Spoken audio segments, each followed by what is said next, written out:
नमस्कार मित्रों, आइए आनंद लेते हैं डॉक्टर जयकुमार जलस द्वारा लिखित भगवान महावीर का बुनियादी चिंतन, इस बहुत ही लोकप्रिय पुस्तक के अभिवाचन का। हिंदी, अंग्रेजी एवं उर्दू सहित अन्य क्षेत्रीय भाषाओं जैसे गुजराती, कन्नड़, तेलुगु, सिंधी, पंजाबी, बांग्ला और मराठी अर्थात कुल 10 भाषाओं में अनुदित और प्रकाशित इसके कई संस्करण भगवान महावीर के बुनियादी चिंतन को बहुत ही सहज, सरल और सुबोध रूप से हम सभी के मनमानस में उतार देते हैं। तो आइए आनंद लेते हैं गागर में सागर समेटे इस अद्भुत पुस्तक का।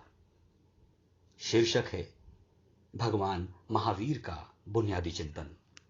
लेखक हैं डॉक्टर जयकुमार जलज। भगवान महावीर का बुनियादी चिंतन। महावीर का जन्म 599 ईसा पूर्व 19 मार्च शनिवार चैत्र मास शुक्ल पक्ष त्रयोदशी मध्य रात्रि को बुद्ध के जन्म से 36 साल पहले बिहार में वैशाली के पास कुंड ग्राम यानी वासोकुंड में हुआ। वासोकुंड ज्ञात्र क्षत्रियों का गणराज्य था।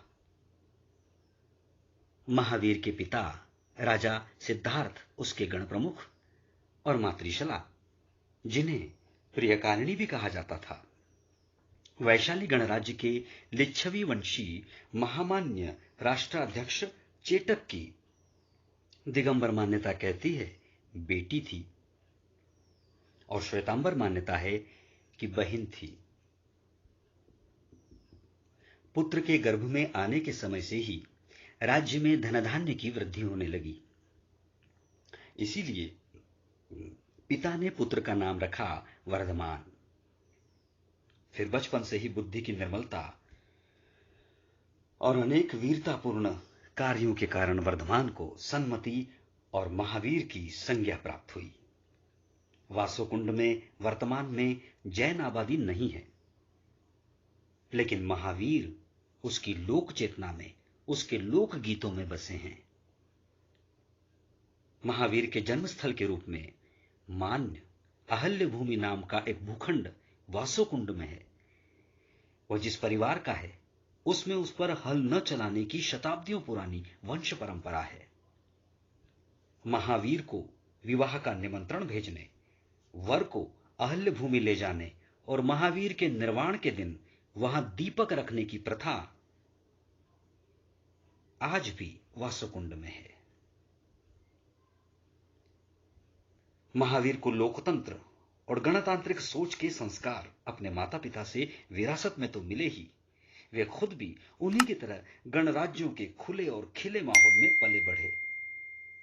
गणराज्य का शासक गण प्रमुख, गण मुख्य या राजा कहलाता था। यह पद उसे चुनाव से हासिल होता था। वह निश्चित अवधि के लिए चुना जाता था। गण परिषद का सभापति भी वही होता था और परिषद के निश्चयों के अनुसार शासन करता था। परिषद में गणपूर्ति का नियम था। प्रतिज्ञा यानी प्रस्ताव का वाचन 3 बार किया जाता था। फिर वह विचार, बहस और मतदान की लोकतांत्रिक प्रक्रिया से गुजरती थी। मतदान के लिए मतदाताओं को लकड़ी की छोटी तख्तियां, जिन्हें शलाका कहते थे, दी जाती थी। गणना के लिए उन्हें एकत्र करने का काम शलाका ग्राहक करता था। मत को गुप्त रखा जाता था। बैठकें संस्थागार में होती थी। कार्रवाई लिखी और सुरक्षित रखी जाती थी। सदस्यों को विनय का पालन करना पड़ता था। अनावश्यक बातचीत का निषेध रहता था। सदस्य के अनुचित व्यवहार के विरुद्ध निंदा प्रस्ताव लाने का प्रावधान था। कई गणराज्यों के मिलने से एक संघ बनता था। संघ के सभी सदस्यों का हक और दर्जा बराबरी का रहता था। ऐसे 2 प्रमुख संघ थे, वज्जी और मल्ल। लिच्छवी, ज्ञात्र, विदेह आदि 8 सदस्य गणराज्यों के कारण वज्जी संघ एक ताकतवर संघ था। उसकी राजधानी वैशाली थी और समकालीनता उसका लोहा मानती थी। मगध जैसा शक्तिशाली राजतंत्र भी उसके सदस्यों से दोस्ती और रिश्ता करने में अपनी कुशल समझता था। रामधारी सिंह दिनकर ने वैशाली को उचित ही प्रजातंत्र की मां कहा है। इस प्रकार सबकी स्वतंत्रता, सबकी बराबरी, स्वायत्तता, वंशवाद का निषेध, अभिव्यक्ति की आजादी, वाद और विमर्श, निर्णय प्रक्रिया की समूची पारदर्शिता, अहस्तक्षेप, क्षेत्राधिकार का पारस्परिक सम्मान, सह अस्तित्व की भावना आदि मानवीय व्यवहार की तमाम अच्छाइयों को महावीर ने न केवल गणराज्य के सीमित दायरे में बल्कि वज्जी संघ के अपेक्षाकृत बड़े दायरे में भी घटित होते देखा था। प्रथम तीर्थंकर आदिनाथ ऋषभदेव से लेकर 23वें तीर्थंकर पार्श्वनाथ तक के चिंतन की अटूट और बेहद विकसित परंपरा के अलावा अच्छाइयों के उक्त युगीन परिदृश्य ने भी स्वभावतः महावीर को प्रभावित किया होगा। महावीर के निर्वाण 527 ईसा पूर्व के कई साल बाद तक भी गणराज्यों और वज्जी संघ की अजेयता बनी रही।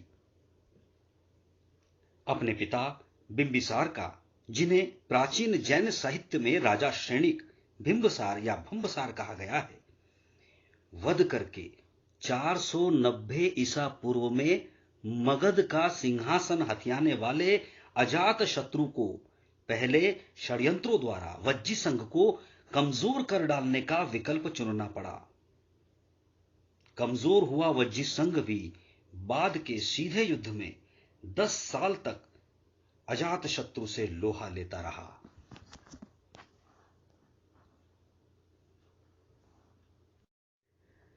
महावीर के जीवन में कोई हड़बड़ी नहीं है। उनसे जुड़ी घटनाएं प्रमाणित करती है कि उनका जीवन भागता हुआ नहीं, ठहरकर सोचता हुआ, शांत, तटस्थ और चीजों को बिना किसी पूर्वाग्रह के समझने के लिए प्रस्तुत होता हुआ है। ग्रहण करने की भावुक उतावली भी नहीं और छूट जाने का बोझिल पश्चाताप भी नहीं। जीवन में कोई नाटकीयता नहीं, कोई तमाशा नहीं। एक मैदानी नदी की तरह शांत बहाव सा जीवन।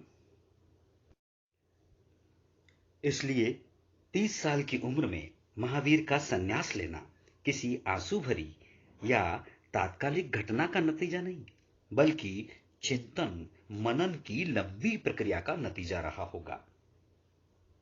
यह ऐसी उम्र नहीं होती कि कोई यूं ही संन्यास के रास्ते चल दे। महावीर ने तय किया होगा कि वे राजकीय सुखों को त्याग कर संन्यास के कांटों भरे रास्ते पर चलेंगे। श्वेतांबर मान्यता है कि वे विवाहित थे। दिगंबर मान्यता है कि उन्होंने विवाह नहीं किया था। जब वे 27 साल के थे, श्वेतांबर परंपरा कहती है उनके माता पिता का देहांत हो गया। अब वे अपेक्षाकृत स्वतंत्र हो गए। भाई से अनुमति मांगी, उनका संकोच देखा तो ठहर गए। अंततः सबकी दिगंबर परंपरा कहती है माता पिता सहित सबकी सहमति लेकर घर से निकल पड़े। 12.5 साल तक मौन तपस्या करते रहे और सिर्फ चिंतन तथा ध्यान के माध्यम से उन्होंने सत्य को प्राप्त कर लिया।